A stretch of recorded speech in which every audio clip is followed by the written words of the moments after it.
If you're a company based in Buckinghamshire and you're looking at different digital marketing strategies to grow in 2026, are you thinking that a local Buckinghamshire SEO agency is going to take your business on to the next level, or a PPC agency that's based in Buckinghamshire? Today, I'm going to unfold all the different types of digital marketing strategies that can help you grow. But before we get started on the different types of digital marketing platforms, Kazra, what bit of advice would you give to a business owner based in the Buckinghamshire area? So for business owners based in Buckinghamshire, the number one thing that I don't see enough of is business owners actually tracking what they're spending, where the profit's actually coming from. So when it comes to digital marketing, you want to figure out exactly how much you've been spending, how many leads you've generated, and of those leads, how many you have actually been able to convert into paying customers. If you don't have those numbers, that's when digital marketing just becomes a little bit scary. You can end up burning a lot of money very quickly. So James, for businesses based in Buckinghamshire, what's the first marketing strategy that you would recommend? So step number one for me has got to be branding or brand SEO, and making certain that you're looking good online, you've got a strong reputation. I think everything needs to start, the foundations need to start with a positive kind of brand SERP of who you are and what you do. So a SERP stands for search engine results page, and getting that branding right across the board then can lead on to other things of what you can be doing. It will improve your conversion rate on paid ads or social media. Any leads that you get in, the conversion rate would be good. If at the 11th hour, they're going to decide who you're going to go with, branding, I think, becomes very, very important. So I'd say that's the first thing that people need to get right for all digital marketing strategies. My next strategy is going to be AI visibility. I feel like more and more companies are actually looking into this. So what does ChatGPT, Claude, Gemini, Grok, Perplexity say about your brand or about your business? Is it a positive thing or is it a negative thing? And also trying to figure out what it says about your competitors as well. And obviously trying to improve that's really important. Some people call it AI SEO, some people call it GEO, some people call it LLM optimization. But this is going to be a big thing in 2026 and also in the years to come as well. Yeah, I think that's a huge strategy that people need to be looking at with regards to artificial intelligence. More and more people are obviously using AI. The next one for me is filling in the form at FatRank or Promo SEO, which do a commission-based lead generation service for UK companies looking to grow. I think it's important to be looking at your own digital marketing efforts to generate your own leads, but also if you can use some freelancers and outsource some as well, you've got that diversification of leads.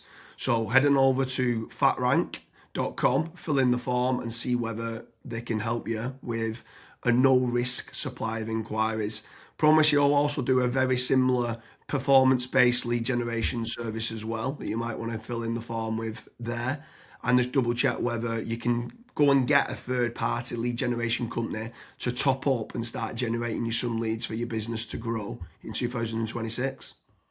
Yeah, and then next on the list is Google Business Profiles, so Google Map listings. This is like local SEO where you basically just try and get more reviews.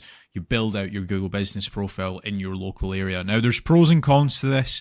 I think the biggest pro is that once it is actually ranking, you're going to be consistently generating leads.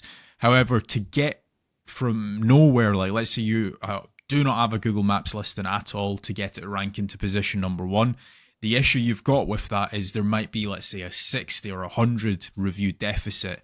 And to obviously get those reviews, you need leads. So it's one of those things. It's like the chicken and the egg. I for one just think it's good for personal branding or for branding of your company. So always try and get the Google Maps listing, but you should always know the pros and cons to it as well. Yeah, for certain. If you're in a local area, you want to try and get those local maps listing. For me, you need to be omni-channel and omnipresent. Yeah. I think the next part is SEO in general, so organic SEO. Can you be building up your website to try and get your website ranking better? If you are in local area, you might want to do your service with the area of where you cover. So like plumbing in Manchester, create a page for that. Hopefully then share that on the Google business profile of what you mentioned. But trying to get organic rankings, the amount of search volume that people are out there searching for different services of what you do, or it could be some blog posts that you could be doing as well. There's different strategies on there that you can be doing, but ideally you want good quality content, build up topical authority, and try and get some third-party backlinks to power up the site to get those organic SEO rankings. I think that's another big part that you need to be doing as part of your digital marketing strategies in 2026. Yeah, and then the next one, which kind of ties back to what you were saying before, James, is obviously organic social media. Now, organic social media, I think it's more of a numbers game. So try to create good content that your audience would actually view. Like I see this time and time again where I look at brands and they've just published maybe 4 or 5 posts on their Instagram profile and they've not been active for 3 years, right? That's not going to drive you sales. But if you can do how-tos, if you can do guides, maybe you can do before and afters, right? If you can do content like that, that way people will see you on socials and they will actually click to actually figure out more about you, fill in the contact form. The caveat to organic social media, yes, it's free to do. It's not like PPC, for example, but it is very much a numbers game. So you want to be consistently uploading, maybe not every day, but at least 3 or 4 times a week. Yeah, for sure. On the subject of social media, paid social ads as well is massive. I'm a massive advocate of the kind of the $1 a day strategy of what people talk about. So if you are going to be taking the time to be posting every day, like you mentioned there, for organic social media, just spending a few pounds on those posts and boosting it. So getting case studies, any awards that you've won as well for reputation, and starting boosting that. You can also be running retargeting ads. So if anyone's clicked through to your website, you can be running retargeting, which is paid social as well. Different places like Meta, so whether that's Facebook and Instagram, you've got Twitter, you've got YouTube, you can be running Pinterest, you can even run in places like Reddit as well for paid ads. And I think paid social media is still an untapped market for digital marketing strategies. Yeah. The next one is it's probably a love-hate relationship. It's PPC, right? Google AdWords or doing it on Bing, wherever. That's basically the sponsored results. So if you search for a service, it's above local SEO. Now, I have spoken, and both myself and James, we've both spoken to so many business owners that are either they've spent 10, 15, 20,000 pound on it, and they've not had a single result, or they might have had a few leads and it's just not been of quality. Or you've got other guys that have spent hundreds of thousands on it and they're like, it's the best thing that's ever happened to my business. Now, the reason why people are either they absolutely love it or they absolutely hate it is probably down to how it's been set up. Like there's so many different nuances to PPC. Like for example, having a really proactive negative keyword list, making certain that you have a set of banned IPs. Like, for example, your competitors could be clicking on your ads, and that's deemed as what's called click fraud. Making certain that you've got a high converting landing page, making certain that you KPI your sales team. So when a PPC lead comes in, that is one of the first priorities that they actually take when it comes to contacting the lead. There's all of these different nuances, and if you're not on the ball with PPC, it's probably not going to work for your business. However, if you've got a really good, well-refined sales team, you've got a really good landing page, you've got a well-kept, up-to-date negative keyword list, you are using click fraud software, at that point, it will actually probably perform well for you. But again, just know the pros and cons to PPC. Yeah, for sure. There's certainly pros and cons. There's benefits of using it to get instant leads. But like you said, the amount of people that we speak to that have burnt a lot of budget and not had the inquiries and stuff that's come through as part of the digital marketing is pretty scary. While we're on the subject of paid, obviously we spoke about paid social ads, and now you've spoke there about PPC with Google or Bing. I'm going to throw in the mix paid ads on AI platforms. It's not fully rolled out as we're doing this video, but I know that ChatGPT are looking to try and roll out ChatGPT ads.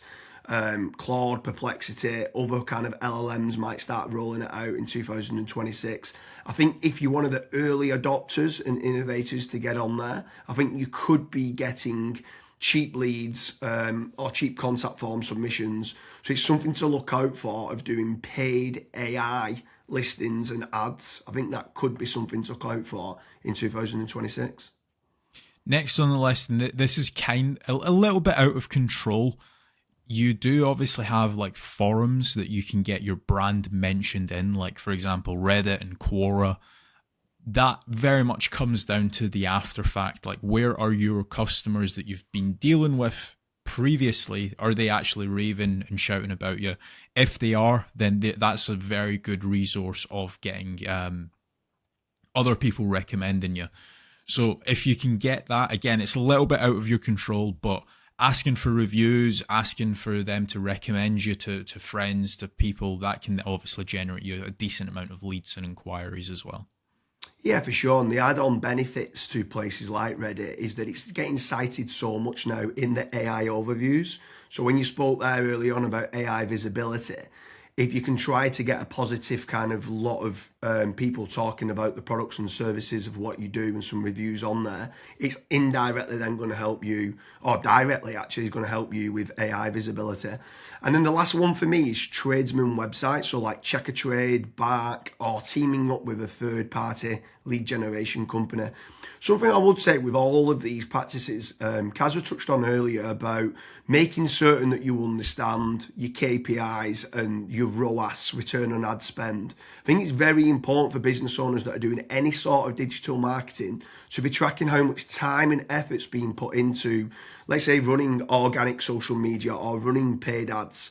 Everything should have KPIs put in place. And this is exactly the same then with tradesman websites like Check a Trade, Bark, Rated People, My Builder. These could all be amazing platforms to generate leads that could get you a positive return on investment. And if you do, you should continue to be using those platforms.